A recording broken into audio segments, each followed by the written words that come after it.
Hello, I'm Dr. David Clark, UFO expert and lecturer in journalism at Sheffield Hallam University.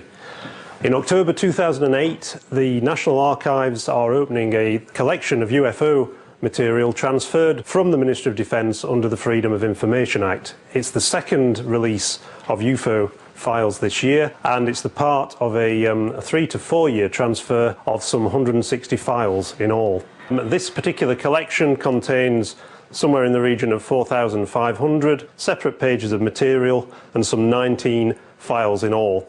I'm going to be showing some of the highlights from this material, and to see the files, go to the National Archives website, nationalarchives.gov.uk/UFOs.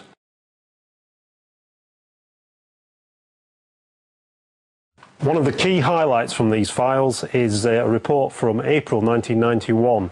And this involved a near miss between an Italian airliner and a UFO in the skies over Kent. The report was made to the Civil Aviation Authority, and the pilot described in his official report a missile-shaped object, beige in colour, that moved from east to west across his field of vision from the cockpit. And he was so surprised when he saw this thing that he called out to his co-pilot, "Look out, look out!" And the co-pilot also saw this strange object, and immediately they contacted air traffic control and said, "Do you see anything?"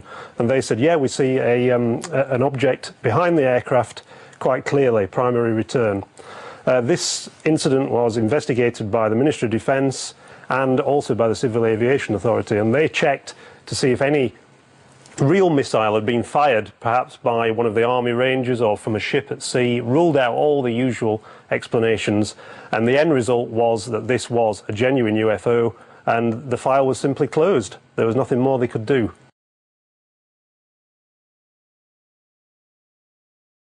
The report by the Italian aircrew was just the first of a series of similar incidents reported to the MOD in 1991. There were two other near-miss incidents in the same year, but with a month separating them. The first one in June 1991, there was a report from 4 passengers in a 737 en route from Gatwick to Hamburg, and they reported seeing something which they described as a wingless projectile flying beneath the aircraft as they were taking off. They reported this to the pilot, and the incident was reported back to the Ministry of Defence and Civil Aviation Authority for an investigation.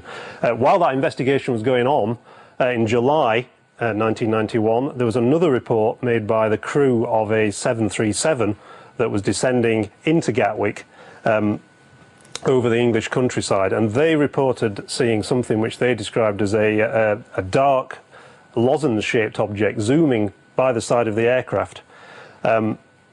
This again was reported to air traffic control, and air traffic control confirmed that they had what they described as a primary contact on radar, and they were so concerned about this thing that they warned another aircraft that was descending behind the 737 to take evasive action, and this aircraft turned to the left to avoid this unidentified object.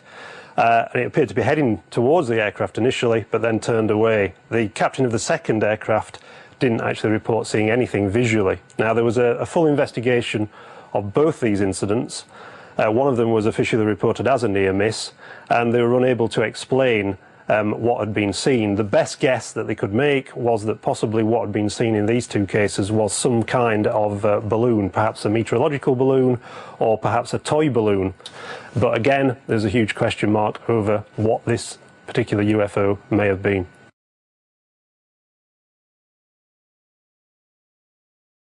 Now, we've looked at cases in these files where the crews of civil airliners have reported near misses with UFOs, but there are also a few incidents in these files where military pilots, fighter pilots, have reported mysterious objects, things that have been seen on radar and sometimes visually.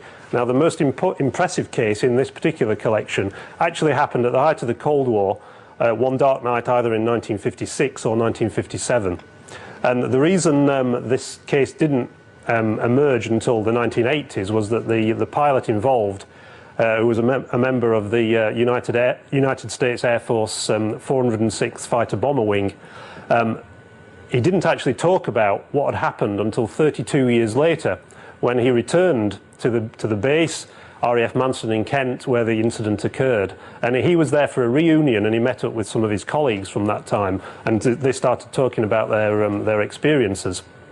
Now, on this particular night, again, we need to remember this was right at the height of the Cold War, shortly after the Suez Crisis, the invasion of Hungary. He was on 24-hour alert, ready to be scrambled in case there was any hostile movements of Soviet aircraft. And on this particular night, he was ordered to scramble at short notice, sometime around midnight. It was a very dark night, typical English weather, and he was scrambled to a position which he recalls as being 32,000 feet over the East Anglian countryside. And he was told by an RAF ground controller that they had been watching a mysterious object, mysterious movements on radar for some time, and he'd been sent to intercept this thing and find out what it was. An unusual mission in some respects, but it was to get even stranger. He was guided to where this thing was seen on radar from the ground, and when he got within 15 miles of this mysterious object, his own airborne radar was then able to lock onto it. And he turned towards it. He was asked to see if he could see anything visually. He peered out of the cockpit, but he could see nothing, just dark clouds.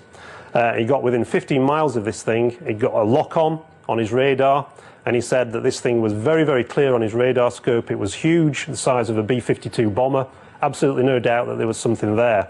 Now, the next thing that happened, he was ordered from the ground to arm his aircraft and fire a full salvo of his rockets. Now, he had 24 of these things, quite deadly weapons, and he was really, really surprised and shocked to be told to do this, because he had never before been ordered to shoot anything down, particularly an aircraft that was unidentified. Remember, this was over East Anglia at the time, very, very unusual. So he queried the order, and within a few seconds, this was confirmed from the ground. And as he was selecting his weapons, this thing that he'd captured on his radar suddenly started moving, disappeared from the scope, and he reported this back to his ground control, and they said, yes, it's disappeared from our scope as well, in 2 sweeps of the radar going at some fantastic speed.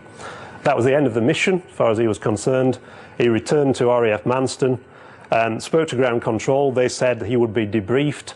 The next day, someone arrived from London, quite clearly another American, someone from one of the national security agencies, and he was basically told in no uncertain terms that what he'd seen on his radar was top secret, and he wasn't to speak about it to anyone.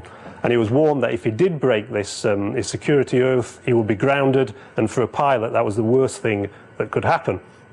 So he basically kept this quiet for 32 years, and it wasn't until 1988 that he finally decided to talk about it.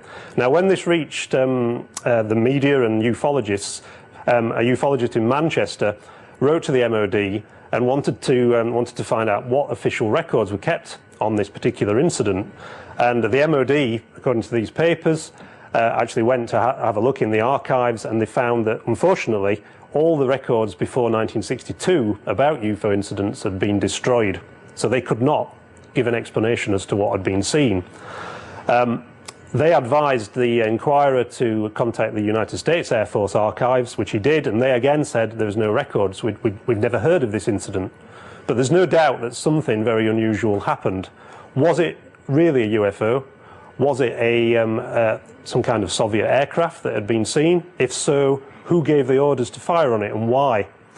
The only other possible explanation is that maybe the pilot was involved in some kind of experiment involving electronic warfare, because we now know, because the CIA have admitted this, that they did have a program in the 1960s called Palladium, which involved the creation of phantom aircraft on radar, and this was done basically to fool the Russians, and so that they could test the capabilities of Russian radar systems.